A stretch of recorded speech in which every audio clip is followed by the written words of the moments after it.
This question is from NCERT Physics Chapter 3, question number 4.8. A closely wound solenoid 80 centimeter long. ये एक solenoid है. Length of the solenoid, the length of the solenoid L is given equal to, length is equal to 80 centimeter. Length is 80 centimeter. इसको अभी हम लोग 80 by 100 meters लिख सकते हैं. Has 5 layers of windings of 400 turns each. अब इसमें 400 turns हैं और 400 टर्न्स लेने के बाद ऐसी 5 लेयर्स हैं. So total number of turns इसको अभी हम लोग कैपिटल N से रिप्रेजेंट कर रहे हैं. And this will be 5 into 400, मतलब ये 2000 टर्न्स आ जाएंगे. First of all we are writing the data. This is the data. अब इसके बाद the diameter of the solenoid दिया है, जिसका अभी हम लोग शायद कोई यूज़ नहीं करें.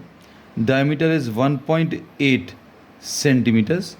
If the current carried is 8 amperes, current through the solenoid is 8 amperes. Estimate the magnitude of B inside the solenoid near it centre. हम लोगों को मैग्नेटिक फील्ड बताना है, तो मैग्नेटिक फील्ड का जो फार्मूला है μ0 Ni, this will be the formula. अब इसमें N क्या है? N is the number of turns per unit length. और ये मिलेगा कैसे? कह लेंगे टोटल नंबर ऑफ टर्न्स को हम लोग L से डिवाइड कर देंगे.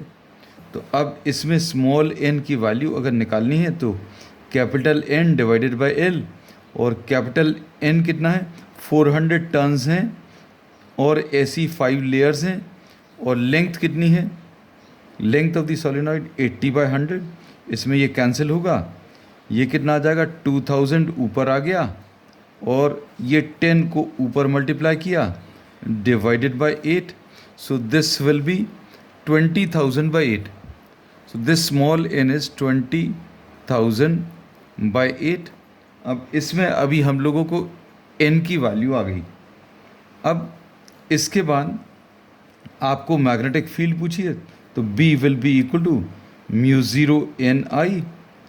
इसमें μ0 की value 4 pi into 10 to the power of -7 है.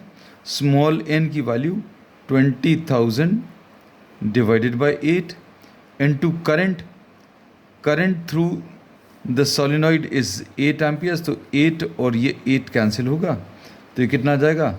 इसको अगर आप सिंप्लीफाई करें 8 पाई आ जाएगा into 10 to the power of -7 आया. और ज़ीरोज़ अगर आप काउंट करें तो 10 to the power of -7, 1 2 3 और 1 4, तो ये आ जाएगा 8 पाई into 10 to the power of -3 Tesla. This will be the answer. आप इसको चाहें तो और फर्दर सिंप्लीफाई कर सकते हैं. 8 into 3.14 into 10 to the power of -3. एक तो ये आंसर आ गया. This is the answer. अब इसको फर्दर सिंप्लीफाई करने के लिए ये कितना आ जाएगा? 8 4 ज़ा 32, 3 8 1 ज़ा 8 एंड 3 11, 1 8 3 ज़ा 24 एंड 1 25. तो 25.12 into 10 to the power of -3. So this will be 2.512 into 10 to the power of -2 Tesla. So answer can be given in two forms: 8 pi into 10 to the power of -3 or 2.5 into 10 to the power of -2 Tesla.